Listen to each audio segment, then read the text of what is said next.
and welcome back to another Axel 72 video, and it's a pleasure today to be joined by Jack Murphy. And Jack, first of all, how are we, man? Yeah, all good, thanks, mate. Good. Um, yeah, all good. Excellent. And of course, you're a pro who's been progressing really well, 6-0 now, I believe, and got Yeah, through small ball, got the backing of Ricky Hatton, being trained by him, and it's a pleasure to be able to speak to you today. And I'm going to start with a question which I always like to start off with, being why did you start boxing? well, when I was a young lad, I always played football. I'd done a lot of sports. I was active from being a young kid. Then I've always wanted to do boxing. I think ever since I've been like 5, 6 years old, I've been like, my mum and dad and that to take me down to the gym, and then I just ended up going down to the gym when I was about 11, and then not looked back since. So ever since then, I've just sticked in the gym and that. I've never had like a break out the gym or anything, so just loved it from them, really. Hmm. No, that's amazing. And I suppose, starting from young, do you remember that first amateur fight of yours? Yeah, well, I remember like first walking into the gym and that, because my old coach, he was called Roy. Hmm. He was like he's like Mickey off Rocky. He was about 80 odd, but he's still, as soon as you come in the gym, he's the first one you go to, and you learn your stance with him and everything like that. And I still remember walking in and then seeing that, and I think being around people like that is just what got me like attached to the sport, and then just kept me in it from then. Hmm.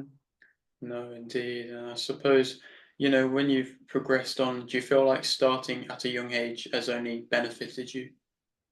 Yeah, I think you get people that start young, but then by the time they get to 15, 16, they're burnt out, aren't they? And some people start later and they go on to achieve good things. So I think it's just varies on who you are. I don't think there's a right or wrong way, but I think it always helps starting that bit earlier, doesn't it? Because you've got that bit more experience then. Hmm. Indeed. And from what I've seen amateur-wise, it seems like you've had a great career in that aspect. But what was Yeah. them highlights for you in the amateurs? Probably like winning the national titles um, as like a junior and that, because I think when you're boxing on the club shows and that, it's good in it, but like when you're fighting week in week out against the top kids, and then at the end of it you can say like, oh, what I've been working towards I've actually achieved. I've come out on top in the national championships, which is obviously a tough thing to do. Hmm. You're fighting week in week out against top lads all over the country, so I think that would be my main accolade. Hmm. No, it's a great achievement, and I suppose in the amateurs, because you were fighting quite regularly when you got to these kind of certain national levels, was it kind of what you were wanting to go into the pros with, that kind of mindset to be continuously fighting a lot? Yeah, well, I think usually, like, I think in my last couple of years as an amateur, it was a little bit stop start apart from the tournaments, Hmm. because you struggled to get fights on like club shows and stuff like that. So it was like waiting around for a tournament and then all the fights come at once. Whereas a pro, I've wanted to be busy, but more like progressively. So just carrying it on throughout the whole year, so not having a busy couple of months and then 6, 7 months off. Of just me and my manager have just spoken. We've just agreed to get out every 3 to 3 months. Just keep active, and then that's what I've done from the start of my career. So I've been progressing nicely, and I think you can see improvements within each performance. So it's going well so far. Hmm. Totally. And I suppose in general, what was that main reason as to why you turned professional when you did? Well, when we went into lockdown, the amateur gyms were shut for a lot longer than the pro gyms, Hmm. and I'd been sparring down at Ricky's gym and that a few times, and before that, just as still as an amateur, and he agreed to let me just come down there and train with the pros there while I was still in the amateurs. So I just snapped up the opportunity really to train with Ricky and Blaine there. I Hmm. think that it was only going to progress me, and I think it has done. Like, I wasn't wrong in thinking that, because I think I've come on like new levels since teaming up with them, and from already starting at a good base anyway. I think to know that I'm improving every year, it's only going to go well. Hmm. No, of course, to have him as a coach, I suppose as a Manchester fighter yourself, has he always been somebody you've looked up to even before he was your coach?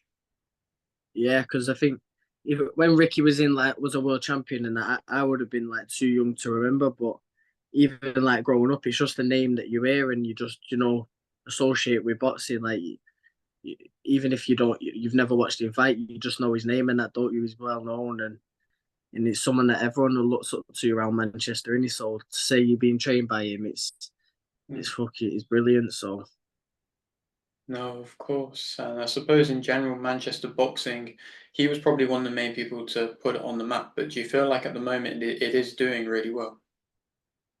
yeah, it is, and I think there's space for like someone else to like take over it and that. Into like I think Ali's like getting a few of the headline shows in that now, any but they'll always need someone to step up to the plate, and be that headline act, and hopefully in years to come that can be me as well. No, of course. But I mean, so far progressing very nice on the small hall. And I suppose Yeah, shows like that, how important are they to the sport? yeah, they are, and it's where you build your fan base in it. Like a lot of my manager, he's had a lot of good boxers, just like Josh Warrington and people like that, and they've all come through the same path I'm on now. So there's no reason I can't get to where they've got it, but you just got to take it step by step and keep building my technical abilities, but also building my fan base because that helps, getting in with them big promoters and stuff like that. Mhm. So that's why I always like appreciate everyone that comes and buys the ticket because to them it's just like they're just getting their own ticket, but as a group collectively, it just builds a good fan base for me. Then Mhm. No, selling tickets is huge. And are you kind of learning the kind of idea about having to sell yourself as a fighter now? yeah, and it's more than just like putting the work in the gym and that in it, and I think that's an area I can improve on as well. The social media and stuff like that, but like because it's all about like building a brand in it. Yeah. It's not just about what you're doing in the ring because if you've got that good brand on social media, it's not everything, and if it's not you're never going to be able to like fake it or anything like that, but it can just get you in places, and then hopefully my ability then can keep me there. But it can definitely help you, can't it, building that brand on social media and stuff like that. Mhm. Of course. And in general, what would you say currently is your main motivation for the sport? It's just I want to like win titles and like obviously make all the family and supporters proud. Because of it's something I've been focused on from being a kid, really. So I've not really got anything to fall back on. Do you know what I mean? So I'm just gonna put my all into this now and see where I can get. Hmm. Most definitely. And, activity wise, you fought not too long ago, and of course, another Yeah. impressive victory. But is there a preferred date when you be back out fighting again? Yeah. So I just had a call with my manager the other day actually, Mhm. and I'll be out on the 28th of September, back in Bolton. Mhm. So I'm keeping active. It's 10 weeks. So I'll be back. I'm taking over and that now anyway. Get straight back in the gym and then I'll start camp again in another couple of weeks. Mhm. No, that's brilliant. And I suppose when you are wanting to stay as active as you are, what is the kind of process after winning a fight? How many days normally are you out for? So out of Ricky just gives us a week out of the gym, Mhm. but like after a couple of days, you're already like wanting to tick over and that. But it is important to get the rest in as well because obviously you put your body through it, and you for 8 to 10 weeks. So we usually just take a week out and then just get straight back in. Then just like taking over what one session a day, 5 6 days a week, and then I'll just up it then to 2 and 3 sessions a day when I'm in fight camp. Mhm. Excellent. And I suppose, Ricky Hatton as a coach, how maybe intense is a fight camp with him? Yeah, well, so we've got two like coaches, Ricky and Blaine, Mm. and they both work like hand in hand really. So and they both like trained, they both boxed themselves. Obviously, Ricky boxed at world level, didn't he? And but they both trained like champions as well, like that have fought for world titles and won world titles. So they know exactly the process, for your fours, your six, your eight, and your 10 rounders, like they know how to get you fit and how to get you peaking for them perfect rounds, because it's like you don't want to be fit for 10 rounds when you're boxing six. It's like a different type of fitness. So they know exactly how to peak you and that. So they just plan all our sessions out and that, and so far it's worked well for me. Hmm. Excellent, and of course he also is got a good growing stable around him as well. And I'm sure Yeah, it's excellent to be working. And I suppose how good is the sparring you've got around with you as well. yeah, yeah. It's good, and we've got a lot of like local gyms and that, so we don't struggle for sparring, and we travel all over to get the sparring in and that. So it's good because I think you can learn a lot of things on the pads and stuff like that, but I think when you're learning it in sparring, it's just that bit more like a fight, and it's that bit more real. So if you get in the stuff on that you've been working on the pads and the bags off inspiring, you're that step closer to doing it on fight night then. Hmm. Of course, and progressing wise, like you say, you've been very active so far, and I'm sure, like you've been kind of mentioning, you've got these big aspirations. But I suppose it's quite a basic question, but give yourself a year's time. Where would you like to see yourself? A year's time, I want to be looking at like area titles, stuff like that. Like in the 8 and 10 round fights.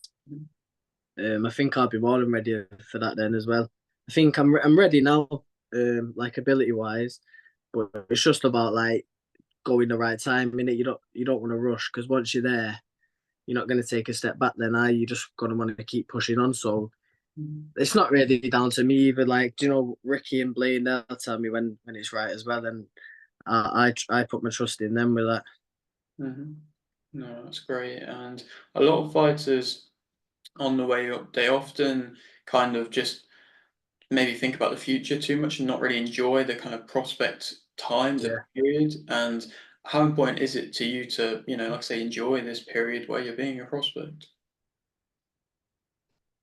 yeah, because I think you look back like now you're always looking ahead, aren't you? Like, oh, when I've done this, I'll hopefully get a bigger fight. And it's the same when you're picking up titles and that in it. You're just looking onto the next title. But I think it is important to enjoy it while you're doing it, because obviously one day you'll be looking back and it'll all be memories, won't it? But I think at the same time, that's just like a way of keeping driven. I think, just always looking onto the next thing. Hmm. So I guess that's why people do that. Hmm. No, it does make sense. But as a fighter so far, you've not really been getting too many stoppages, but I suppose you are still very young at the same time. And a lot of fighters Yeah. talk about man strength coming through. Do you feel like that is going to start coming through for you?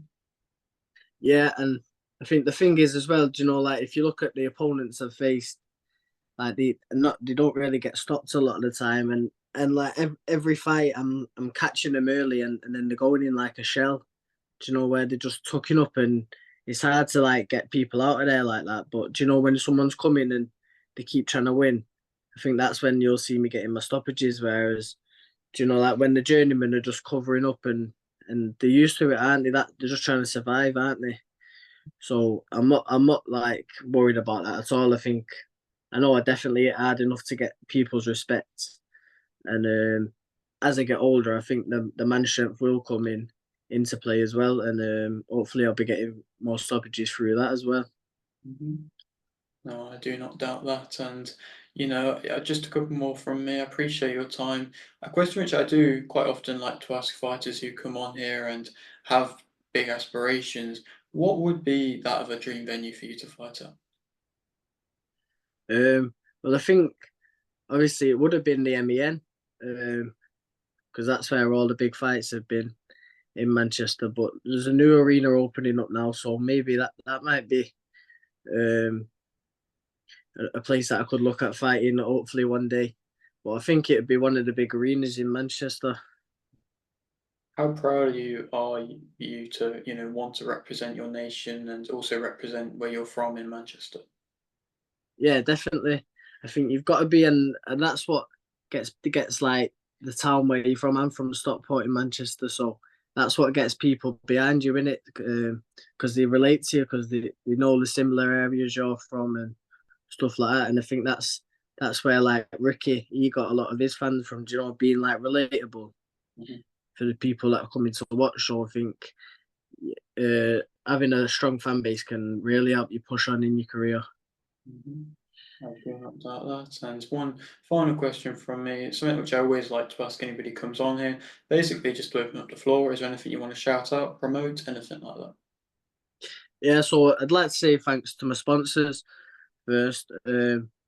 So I've got Premier Roofing Systems, I've got Pinnacle Player Performance, Made in Manchester Festivals, I've got Seaside Air Supplies, and I've got Gladstone Be Strong Grooming.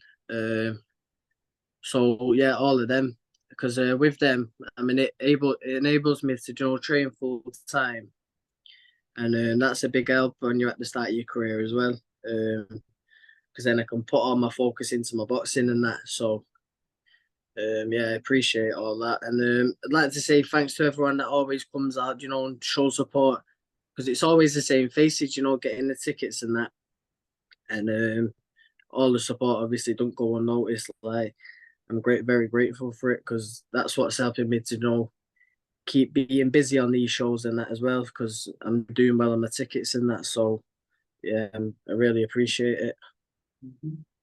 Excellent stuff, Jack. Well, it's been an absolute pleasure to speak to you, and I'm very excited to see how your career progresses. And Yeah. so, if you're on your around here and you haven't yet subscribed, please do so. Like video if you didn't need like video, and thanks for watching.